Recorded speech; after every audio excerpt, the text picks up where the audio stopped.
নমস্কার বন্ধুরা, অপর্ণা রান্নাঘরের আরও একটি পর্বে আপনাদের সবাইকে স্বাগত। কেমন আছেন বন্ধুরা? আশা করি ভালো আছেন। আজ চলে এসেছি চিকেন ডাক বাংলোর রেসিপি নিয়ে। ঝটপট বাড়িতে আমি কিভাবে এই চিকেন ডাক বাংলো বানালাম সেই রেসিপিটাই আজ আপনাদের সঙ্গে শেয়ার করব। চলুন দেখে নিই। তার জন্য নিয়ে নিচ্ছি আমি 1 কিলো 200 গ্রাম চিকেন। খুব ভালোভাবে ধুয়ে জল ঝরিয়ে একটা বড় বাটিতে নিয়ে নিয়েছি। দিয়ে দিলাম স্বাদ মতো নুন, 1 টেবিল স্পুন হলুদ গুঁড়ো, 1 টেবিল স্পুন কাশ্মীরি লাল লঙ্কার গুঁড়ো। এইবার দিয়ে দেব 2 টেবিল স্পুন আদা রসুন বাটা, আর দিয়ে দেব জল ঝরানো টক দই 4 টেবিল স্পুন। দিয়ে দিলাম 3 টেবিল স্পুন সর্ষের তেল। এবার হাত দিয়ে খুব ভালোভাবে চিকেনের সাথে সব উপকরণ মেখে নেব। বন্ধুরা যারা প্রথম থেকে আমার সঙ্গে আছেন তাদেরকে অনেক ধন্যবাদ, আর যেসব বন্ধুরা প্রথম আমার চ্যানেলে ভিজিট করছেন তাদেরকে আমার চ্যানেলে স্বাগত জানাই। খুব ভালোভাবে মেখে নেওয়ার পর আমি একটা প্লেট দিয়ে ঢেকে চিকেনটাকে 8 ঘন্টা ম্যারিনেট হতে দিলাম। অপরদিকে গ্যাস ওভেনে আমি একটা ফ্রাইং প্যান বসিয়ে দিয়েছি।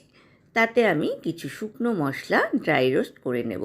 দিয়ে দিলাম 2 শুকনো লঙ্কা, 2 তেজপাতা, 3টে ছোটো এলাচ, 4টে লবঙ্গ, 2 দারচিনি, 1/2 টেবিল স্পুন গোটা ধনে, 1/2 টেবিল স্পুন গোটা জিরে। মশলাটাকে আমি ঠান্ডা করে নিলাম। এবার মিক্সার গ্রাইন্ডারে এর একটা পাউডার বানিয়ে নেব। অপরদিকে গ্যাস ওভেনে আমি একটা কড়াই বসিয়ে দিয়েছি। দিয়ে দিলাম 4 টেবিল স্পুন সর্ষের তেল। তেলটাকে খুব ভালোভাবে গরম করে নিচ্ছি। এইবার এর মধ্যে আমি দিয়ে দিলাম 3টে মিডিয়াম সাইজের কুচনো পেঁয়াজ। পেঁয়াজটা কিন্তু আমি বেরেস্তা করব না, কিন্তু মোটামুটি লাল করে ভেজে নেব।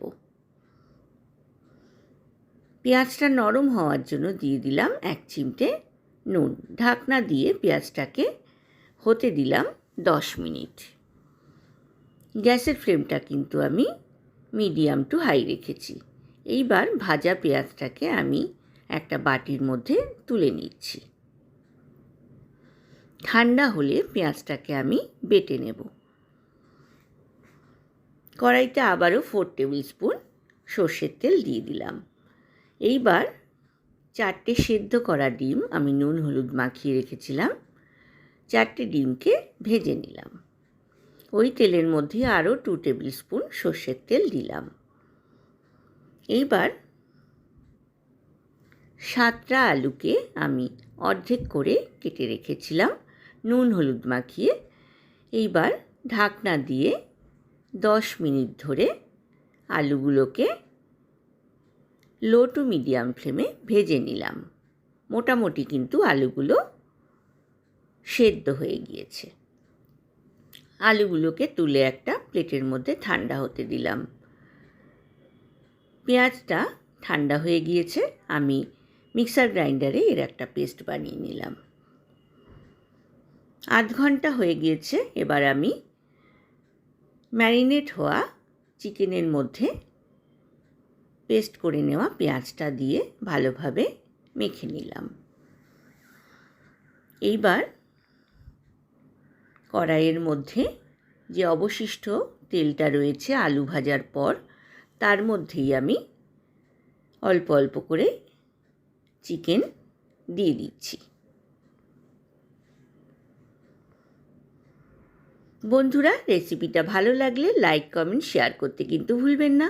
পাশে থাকা বেল আইকনটা প্রেস করবেন, তাহলে আমার নতুন নতুন রান্নার নোটিফিকেশান বা আপডেট কিন্তু আপনার কাছেই প্রথম পৌঁছবে। ঢাকনা দিয়ে আমি মিডিয়াম টু হাই ফ্লেমে 15 মিনিট রান্না করলাম। ঢাকনা খুলে দিয়ে দিলাম 4টে গোটা পেঁয়াজ। খুব ভালোভাবে চিকেনের সাথে মিক্স করে নিলাম। এইবার দিয়ে দিলাম ভেজে তুলে রাখা আলুগুলো। চিকেনের সাথে ভালোভাবে মিক্স করে নিচ্ছি। ঘরে থাকা উপকরণ দিয়েই কিন্তু এই চিকেন ডাক বাংলো বানানো যায়।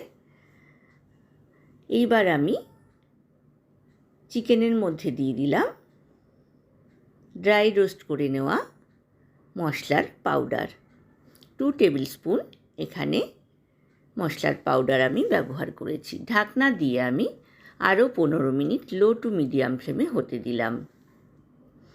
এইবার দিয়ে দিলাম 1 কফি মগ গরম জল। খুব ভালোভাবে মিক্স করে নিয়ে 4টে ডিম চারধারে দিয়ে ঢাকনা দিয়ে আমি মিডিয়াম টু হাই ফ্লেমে 20 মিনিট হতে দিলাম।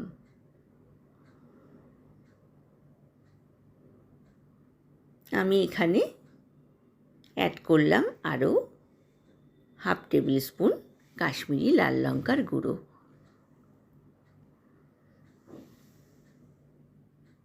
এইবার দিয়ে দিলাম হাফ টিস্পুন বেটে রাখা গরম মশলা। ঢাকনা খুলে এর মধ্যে দিয়ে দিলাম 4টে চেরা কাঁচা লঙ্কা। এইবার ঢাকনা বন্ধ করে লো টু মিডিয়াম ফ্লেমে ঝোলটাকে একদম শুকনো করে নেব।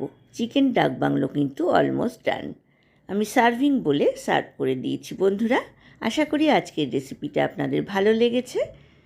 আজ এই পর্যন্তই বন্ধুরা, দেখা হবে আবার নতুন রেসিপি নিয়ে। ভালো থাকবেন, সুস্থ থাকবেন। ধন্যবাদ।